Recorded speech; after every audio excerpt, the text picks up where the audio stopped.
Buenas noches, bienvenidos a una nueva entrega de Toque Final. Esta es la mejor forma de concluir una semana, lo mejor edificado posible sobre los acontecimientos más importantes del país y del mundo. Esta semana se produjo un acontecimiento que nos entristeció, fue la muerte repentina, fulminante de Carlos, de Carlos Vargas, mejor conocido por sus amigos como Cookie, un dirigente del Partido de Liberación Dominicana y comunicador. Él pues participaba del programa El Show del Mediodía y falleció el pasado miércoles, la noche del pasado miércoles.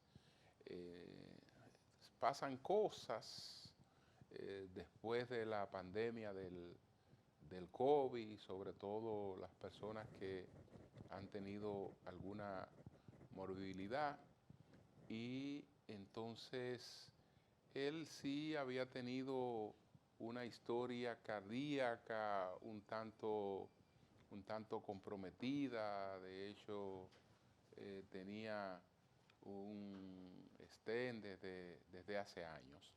Así es que lamentamos mucho esta partida inesperada del querido amigo Carlos Vargas, mejor conocido como Cookie. Él era muy cercano a Víctor Gómez Casanova, prácticamente como si fuera un cuñado de Víctor Gómez Casanova, porque la esposa de Víctor Gómez Casanova, Clara, y Cookie eran hermanos de crianza. Así es que nuestras condolencias a toda la familia. Señores, esta semana el Consejo Provisional de Haití nació, se anunció y se dividió. El 30 de abril anunciaron que habían escogido un presidente. Ahí también se coló la información de que habían escogido un primer ministro, pero al día siguiente ya lo que circulaba era la información de que este consejo se había fraccionado. Se habría fraccionado porque los varios miembros del consejo, incluso parece que incluso la mayoría del consejo no estaba de acuerdo con la escogencia del primer ministro que se anunció. El primer ministro anunciado fue el señor Fritz Belisaires. Entonces, el presidente del Consejo Provisional es el señor Edgar Leblanc Fit. Con ese no hay problema, sino con el primer ministro, que varios grupos, incluyendo la Balaz, incluyendo el grupo de Montana, pues consideran que las mismas mafias, y ese fue el término que usó el grupo de la montaña, que las mismas mafias que controlan Haití se impusieron en el Consejo. ¿Qué quiere decir eso? Que de esa crisis haitiana, que teníamos la esperanza de que con este Consejo las cosas iban a empezar a caminar distintas, todavía hay que esperar. Ojalá que superen este impasse. Esa ha sido la dramática historia de ese país, caracterizada por una incapacidad patológica de su liderazgo para ponerse de acuerdo, porque allí fluyen todas las diferencias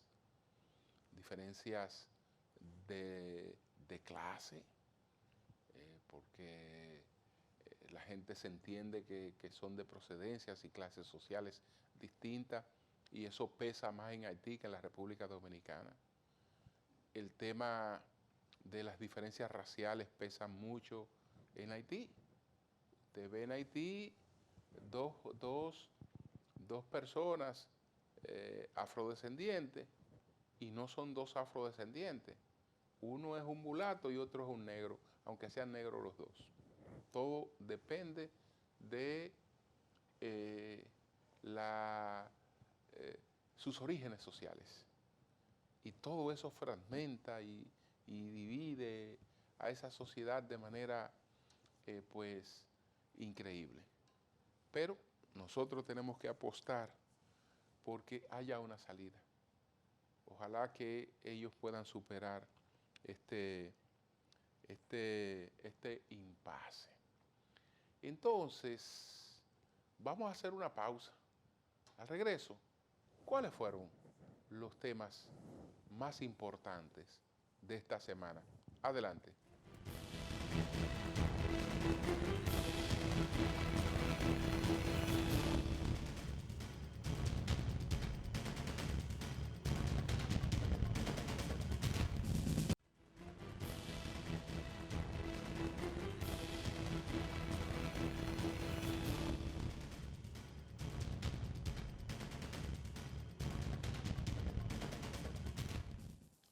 El presidente del gobierno español, Pedro Sánchez, la semana pasada colocó a España en vilo porque se tomó unos días para pensar si presentaba su renuncia a la presidencia del gobierno por unas acusaciones carentes de fundamento o por una denuncia presentada contra su esposa con el deseo de molestar sobre todo. Pero resulta que él dijo, bueno, me voy a tomar unos días porque yo he soportado mucho, ya no estoy en disposición de seguir soportando y voy a pensar a ver si vale la pena seguir al frente del gobierno español. Todo fue una sobreactuación porque estar en la presidencia del gobierno español para Pedro Sánchez ha sido sumamente costoso. Esta última elección fue sobre la base de negociar con los separatistas. Fue sobre la base incluso de aceptar un plan de impunidad. De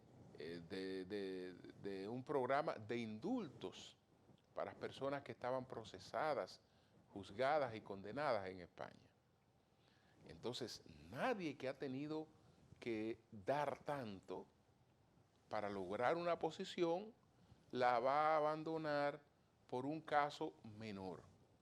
Pero, como alegaba doña Inés Ayspún en su columna esta semana, un asunto carente de justificación porque el señor Pedro Sánchez se identifica como feminista y su esposa es feminista también.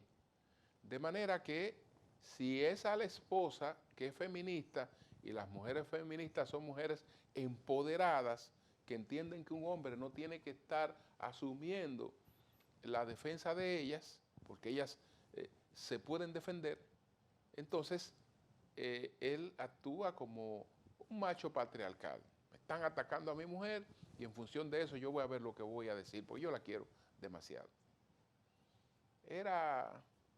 Todo era una sobreposición. Que le estoy comentando esta sobreactuación, porque ahora resulta que el hombre que pensaba renunciar de la presidencia, no solo es que después anunció que se queda en la presidencia del gobierno español, es que además volvió a hacer otro anuncio. Él se va a quedar también en la presidencia del partido. Y el presidente del partido es el que se postula siempre como candidato presidencial. Es decir, mientras él tenga el liderazgo del partido, él seguirá presentándose como candidato a la presidencia del gobierno español. Lo que quiere decir que él, después que agote este periodo, probablemente trate de conseguir otro al frente del gobierno español, porque él ha dicho que es un sacrificio que va a asumir adicional para no dividir a su partido, pero este era el señor que hace unos días estaba pensando hasta irse. ¿Y cómo que ahora está tan entusiasmado y quiere entregar tanto que se mantiene en la presidencia del gobierno y ya anunció que va a seguir en la presidencia del partido?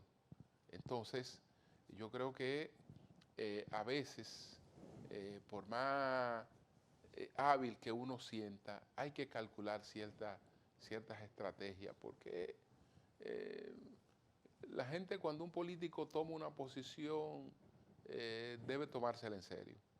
No debe imaginarse que se tratan de pose, que se trata de drama, etcétera. Pero bueno, señores, vamos a presentar de inmediato cuáles fueron los 10 temas más importantes de esta semana. Adelante.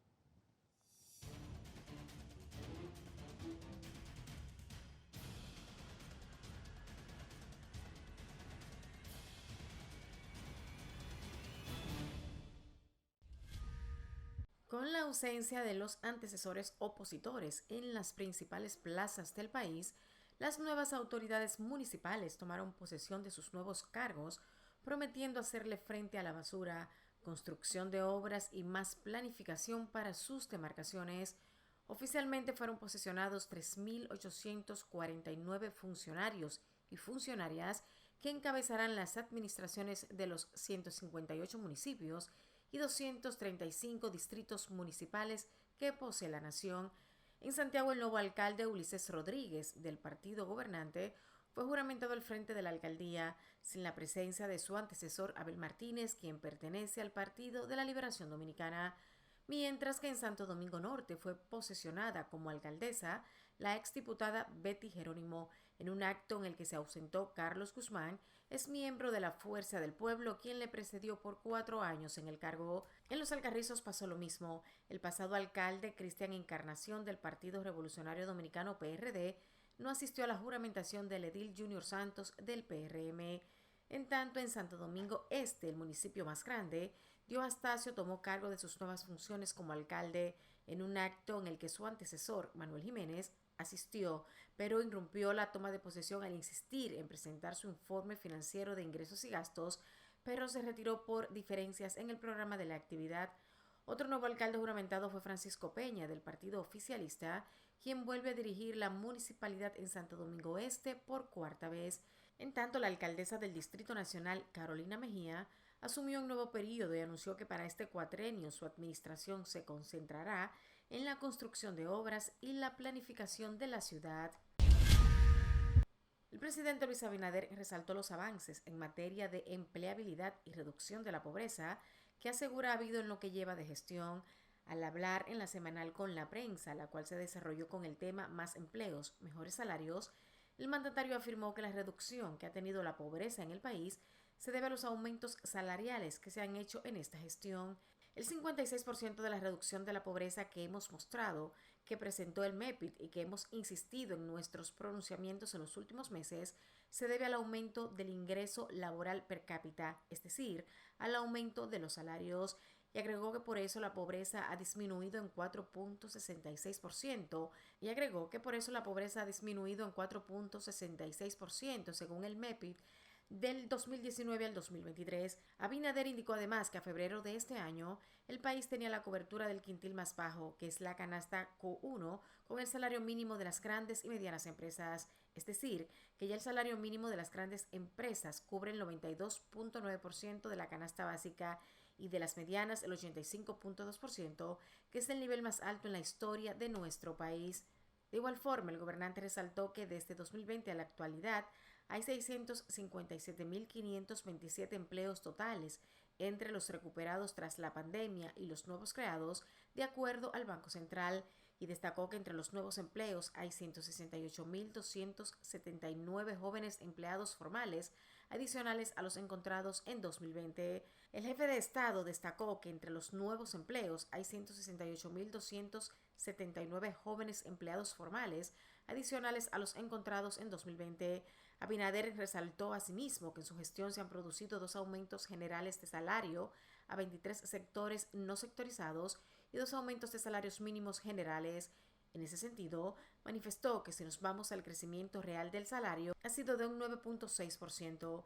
En otro orden, el presidente respondió al expresidente Danilo Medina, quien hizo un llamado a su militancia para que destruya las carpas que instale el oficialismo en cualquier centro de votación del país en las elecciones del próximo 19 de mayo. En ese sentido, Abinader criticó el hecho de que Danilo aboga por que los ciudadanos acudan a votar y al mismo tiempo llama a la violencia, por lo que consideró que el expresidente tiene un doble discurso.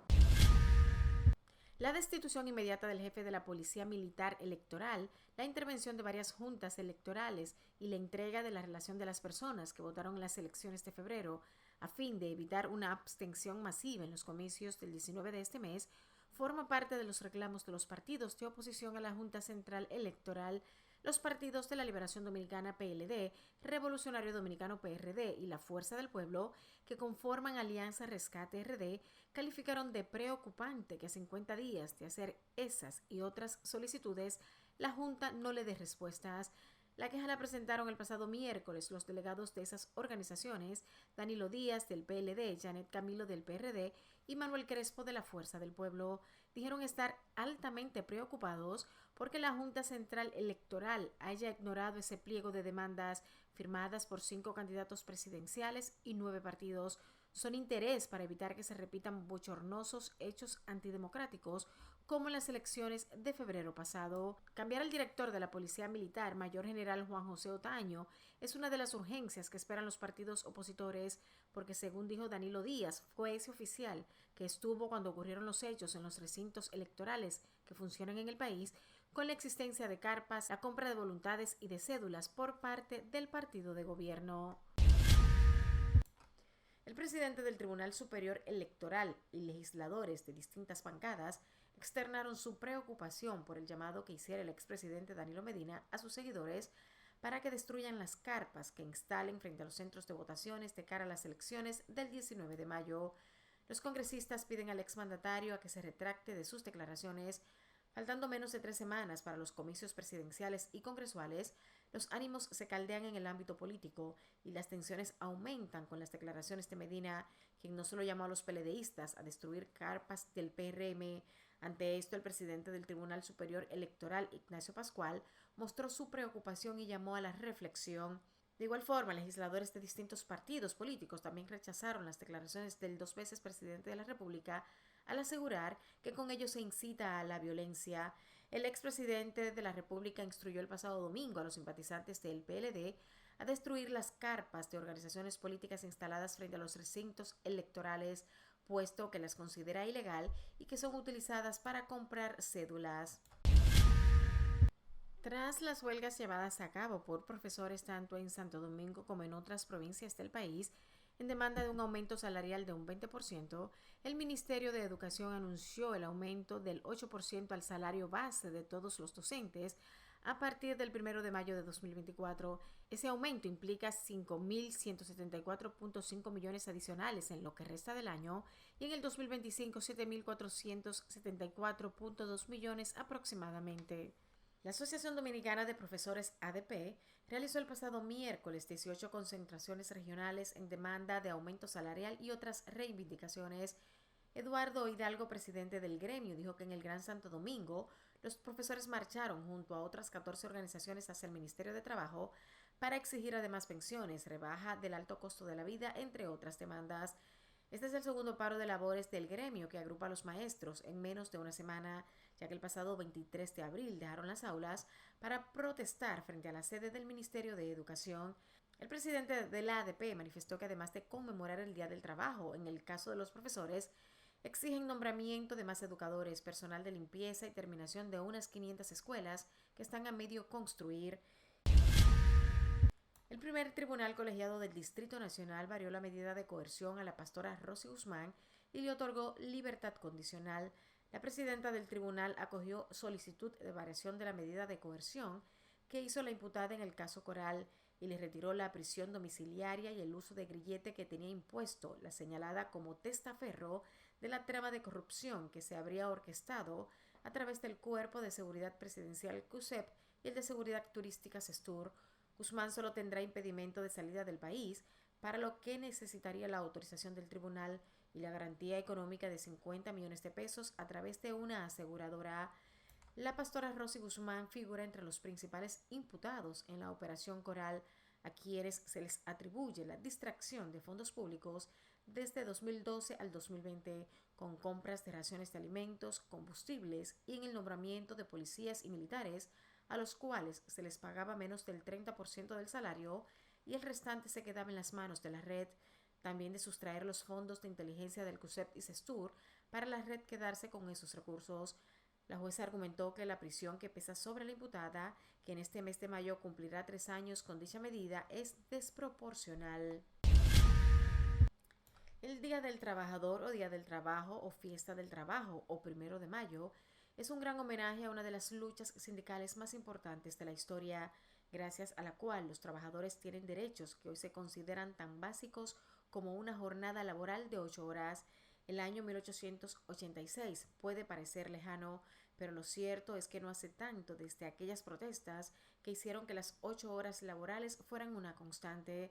El Día del Trabajo se conmemora cada 1 de Mayo para recordar la lucha de los jornaleros de Chicago, quienes lograron reducir las horas de trabajo de 12 y hasta 18 horas a 8 horas diarias.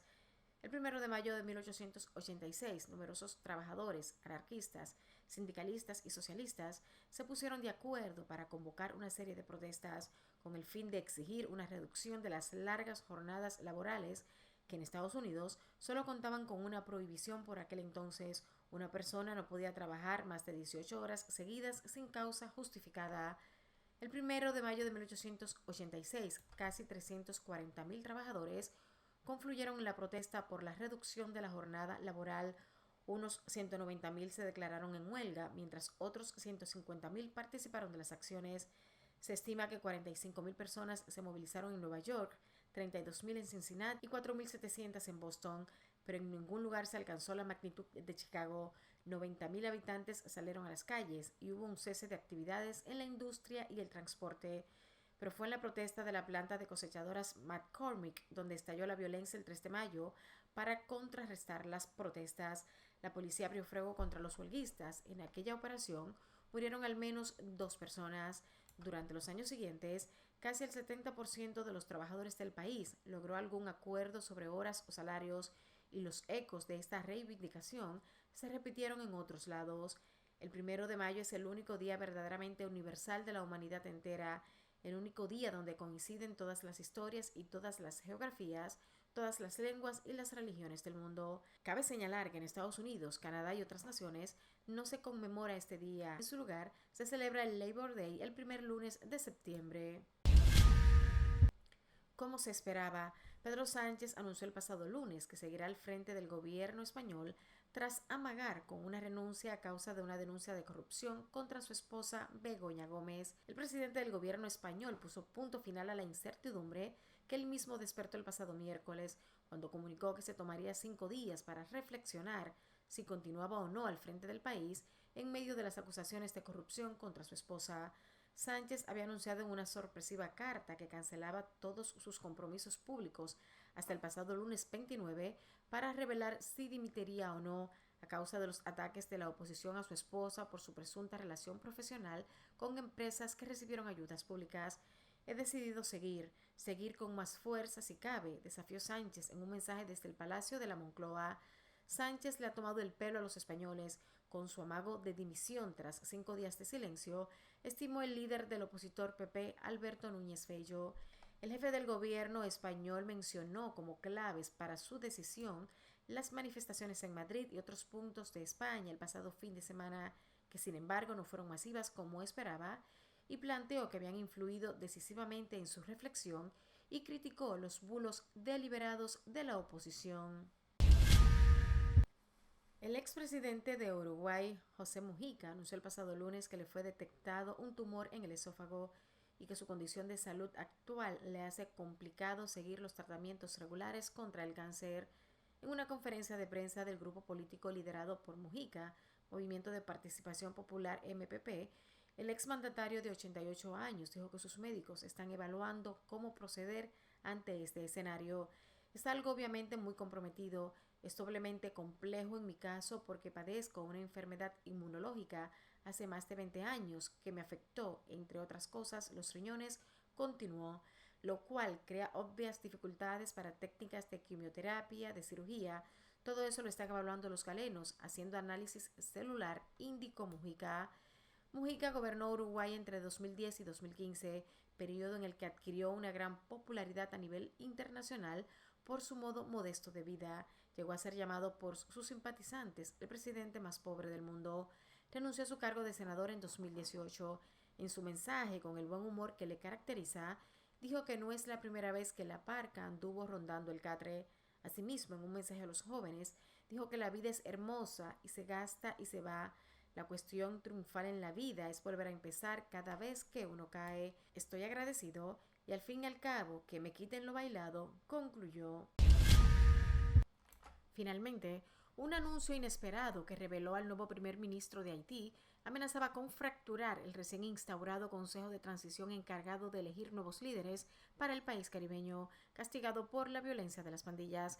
4 de 7 miembros del Consejo con poder de voto dijeron el pasado martes que habían elegido a Fritz Belizer como primer ministro, un anuncio y una alianza política inesperadas que tomaron por sorpresa a muchos haitianos. Los consejeros que se oponen a Belizer estudian ahora opciones como impugnar la decisión o renunciar al Consejo.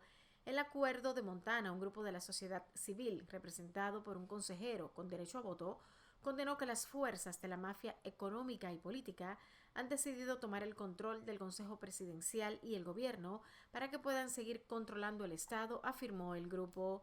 Los nuevos miembros del Consejo Presidencial Transitorio representan a los principales partidos políticos, a la sociedad civil y al sector privado.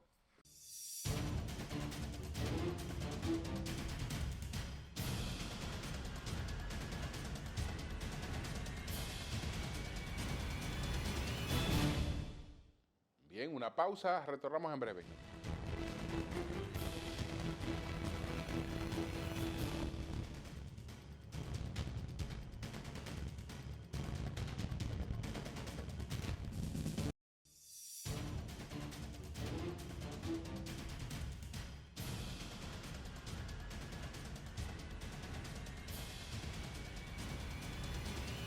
Esta semana, varios dirigentes sindicales, podemos decir que eh, los símbolos de la dirigencia sindical del país, hicieron un acto de respaldo al presidente Abinader y de paso al candidato a senador que está postulando el PRM en la capital, el doctor Guillermo Morín. El acto se dijo que era la firma de un convenio sobre asuntos salariales, unos compromisos salariales. En verdad no se trataba de eso, porque eso es innecesario, porque el gobierno no puede garantizar salarios en el sector privado. No puede garantizar salarios en el sector privado. Los salarios en el sector privado se discuten en un Comité Nacional de Salarios que es tripartito y el gobierno ahí no tiene decisión. El gobierno opera como un árbitro, de manera que el gobierno no puede firmar compromisos salariales con los sindicalistas. Por lo menos para el sector privado no. Y los sindicalistas con quien trabajan es con el sector privado porque esos son los que están regulados por el Código Laboral. Los empleos públicos están regulados por la Ley de Función Pública, no por el Código Laboral. Entonces, no es necesario estos acuerdos porque eso no le corresponde al gobierno. Pero hubo que decir que era para esos acuerdos porque decir cuál era el propósito, entonces puede tener un contraefecto electoral. Porque estos sindicalistas han apoyado al presidente Abinader planteando un compromiso de no eliminación de la cesantía. Eso equivale a decir que están planteando un compromiso para que no se modifique el Código Laboral, porque en todos los otros artículos de modificación del Código Laboral hay acuerdo. Uno de los que tiene empantanado el nuevo código es justamente el tema de la cesantía. Si eso no se variara, pues no hay nuevo código. Entonces, ¿qué es lo que pasa con esto? Que si aparece el presidente firmando un acuerdo donde hace un compromiso como este, ese acuerdo no le va a caer bien a los sectores empresariales. Entonces, por eso fue que se varió la onda y no se habló claramente de cuál era el propósito de los sindicalistas, qué es lo que están reclamando a cambio de su apoyo esos sindicalistas. Nada que criticar desde el punto de vista de ellos porque ellos son coherentes. Ellos han defendido en toda la trayectoria de sus vidas los derechos de los trabajadores y entienden que ese es uno esencial. Y si han hecho esa toda su vida, en la etapa en la que se encuentran, no van a hacer otra cosa. Pero realmente, si la República Dominicana no hace una flexibilización de su código laboral, entonces uno de nuestros principales problemas no va a encontrar solución. Uno de nuestros principales problemas es el altísimo grado de informalidad, la altísima participación de informalidad en la economía dominicana, que debe andar entre un 56 o un 58%. Por eso es que no somos tan exitosos generando empleos formales. La mayor parte de los empleos que generamos son empleos informales. Pero para combatir la pobreza en términos reales necesitamos empleos formales. Y esos empleos formales tienen que pues, crearse a la luz de los nuevos tiempos. Y los nuevos tiempos ya son de una participación de las tecnologías que desplazan mucho de la mano de obra física. Y la mayor parte de los empleos que surgen hoy son empleos de servicio por demanda, la llamada uberización, donde el trabajador es dos cosas. Es el dueño de su tiempo, pero es también el dueño del medio de producción. Entonces él pone las dos cosas en la uberización y tiene una participación ahí. Eso no tiene ninguna no está regulado, ni los servicios por demanda, delivery, muchísimas cosas que se brindan no están reguladas y son los trabajos que están apareciendo en gran cantidad.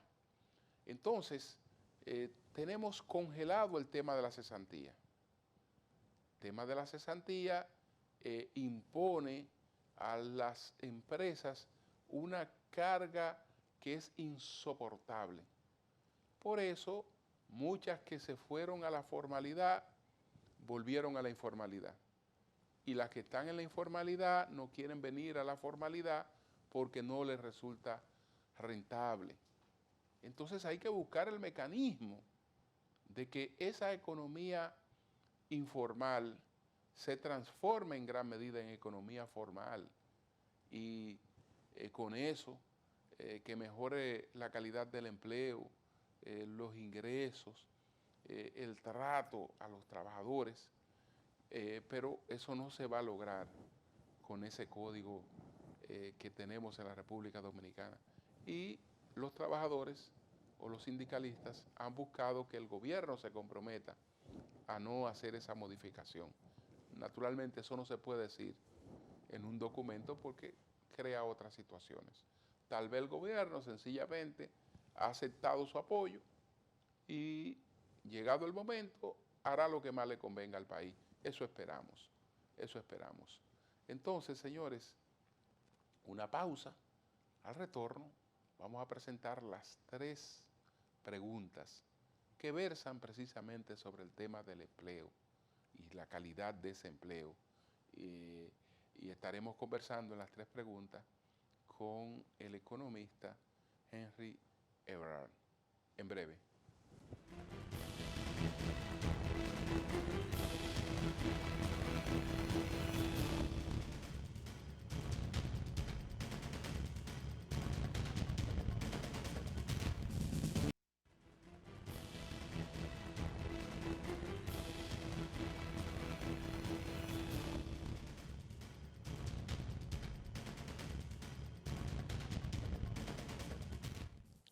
Dice el doctor Leonel Fernández que tenemos una economía de chiriperos, porque los empleos que más han crecido son informales.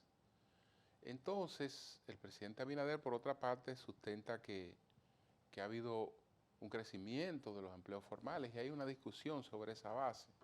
Nosotros hemos consultado a Henry Ebrard con las 3 preguntas sobre el tema del empleo en la República Dominicana. Adelante.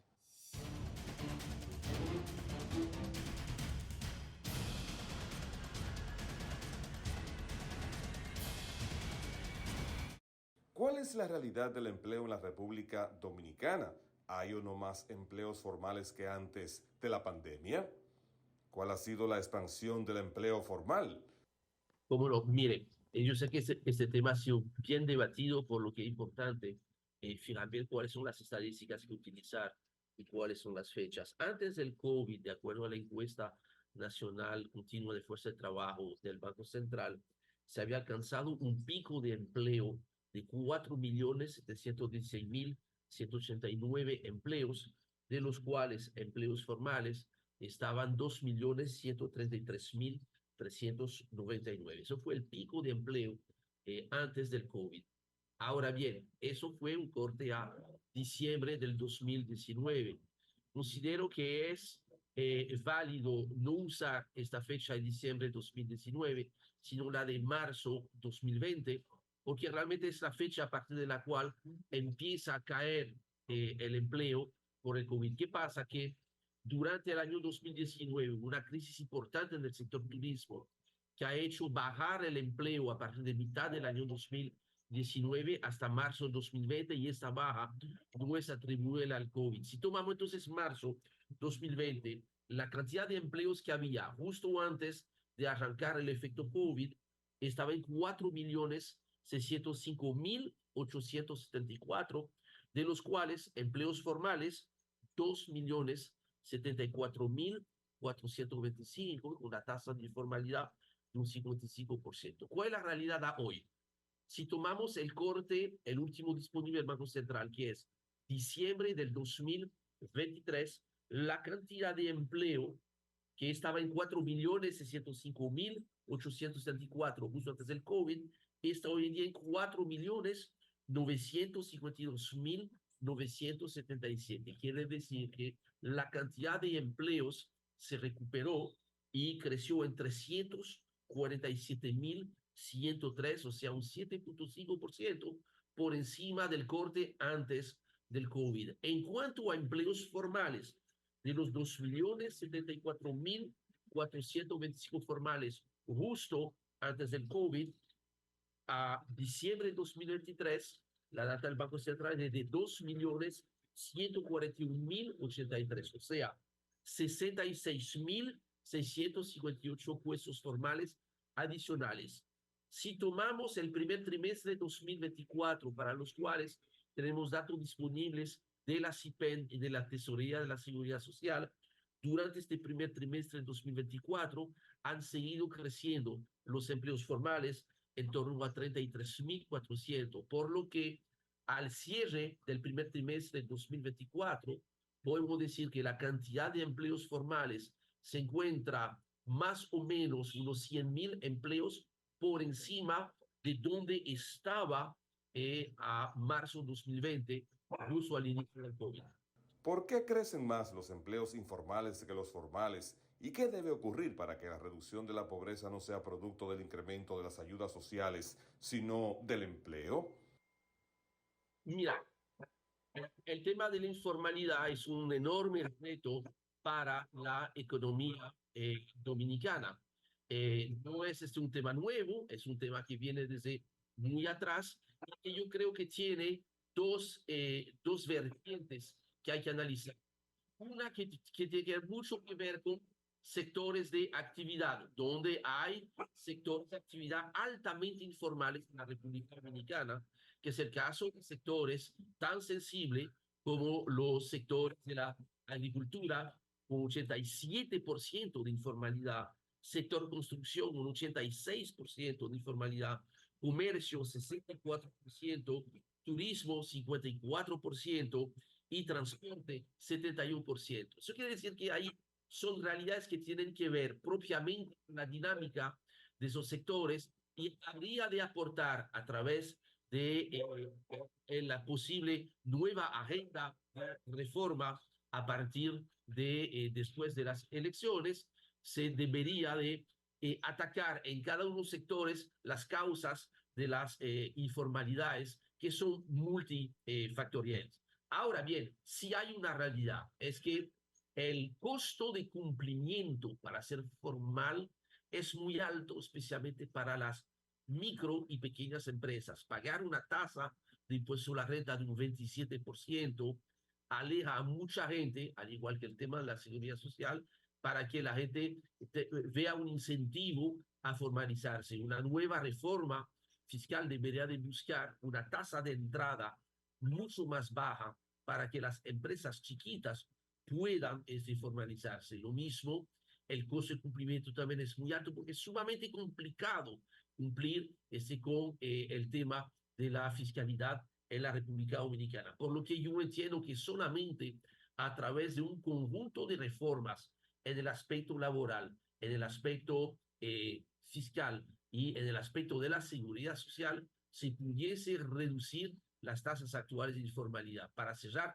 mi respuesta, el enorme reto es que una vez sacamos el sector público de la empleomanía, que por definición es 100% formal, tenemos que hoy en día en el sector privado, de cada 3 empleos, uno solo es formal. Eso es un reto muy importante que si no se logra atender esta situación, eso va a limitar la posibilidad efectivamente de seguir reduciendo las desigualdades en la República Dominicana y dificulta la posibilidad que desde el Estado se apliquen políticas públicas, ya que la gente que está en el sector informal es mucho más difícil alcanzarlo a través del diseño de políticas de redistribución.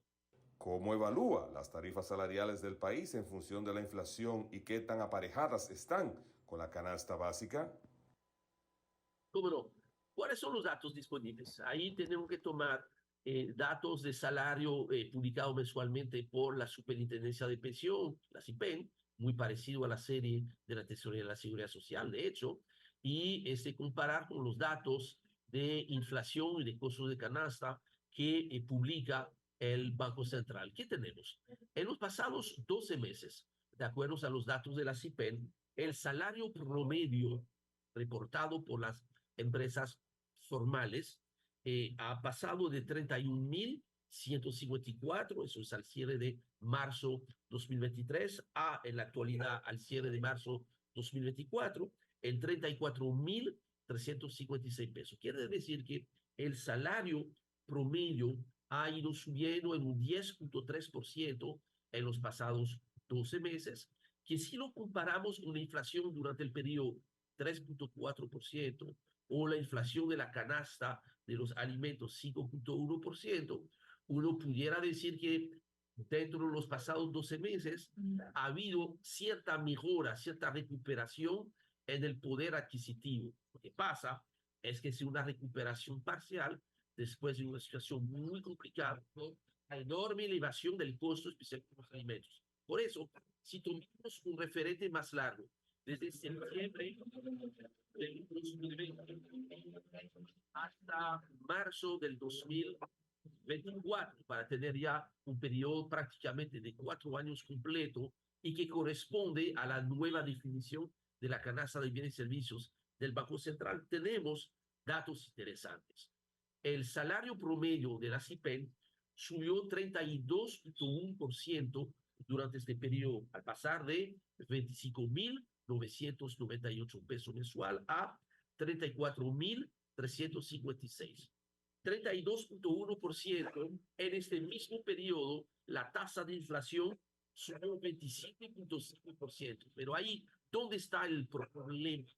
Y es la sensación, más que una sensación, la realidad que han sentido los hogares menos favorecidos, los que pertenecen al quintil 1, al quintil 2.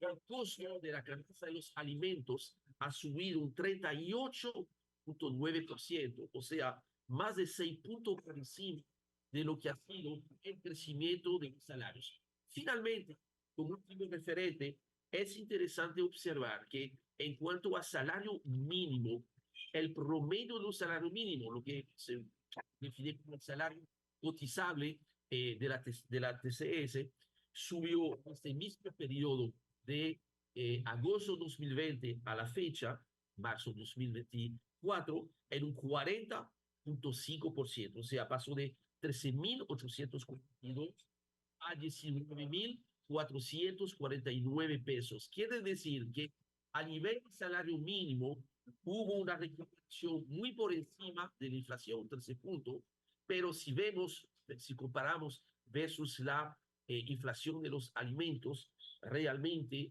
estamos hablando de un aumento muy similar a lo que ha sido el incremento de los alimentos. De ahí que vemos que todavía se necesita seguir recuperando los niveles salariales. Eso también parte de las respuestas de las reformas estructurales que han de implementar luego de las elecciones, y del otro lado lograr frenar el costo de la vida. Eso se logra incrementando la producción nacional.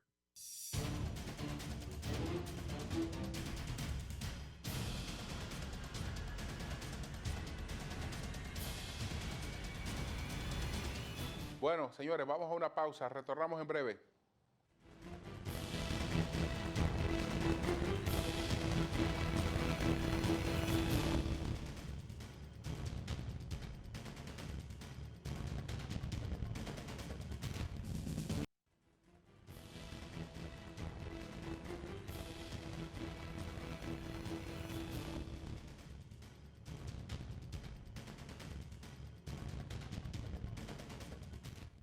Ojalá que despejemos todos los obstáculos que puedan haber para que desarrollemos el 19 de mayo unas elecciones masivas y transparentes. Esta semana, pues, un documento de los opositores reiteraba una serie de planteamientos que ellos han hecho ante la Junta Central Electoral. Están planteando la designación de un nuevo director de la Policía Militar Electoral que no tenga vínculos con los acontecimientos del 18 de febrero, donde la Policía Electoral pues se hizo de la vista gorda frente a violaciones evidentes a la ley electoral. Entonces, la designación de un nuevo director general de electorales, también la entrega inmediata del padrón de concurrente a las elecciones de febrero y la intervención de las siguientes juntas electorales, y ahí ponen una lista de juntas electorales que ellos dicen que quedaron con una composición absolutamente parcializada. Son cosas que se pueden examinar y creo que pueden corregirse para que todos pues estén acorde con las reglas preestablecidas y en función de esas reglas todo el mundo se corra su suerte. Pero si de manera anticipada la gente no está conforme o los actores no están conformes con las reglas y creen que son reglas que se han articulado previamente en su contra, eso da brega después para los necesarios reconocimientos, aunque las diferencias fueran amplias. Ojalá que podamos buscar solución a gran parte de estos reclamos. Buenas noches.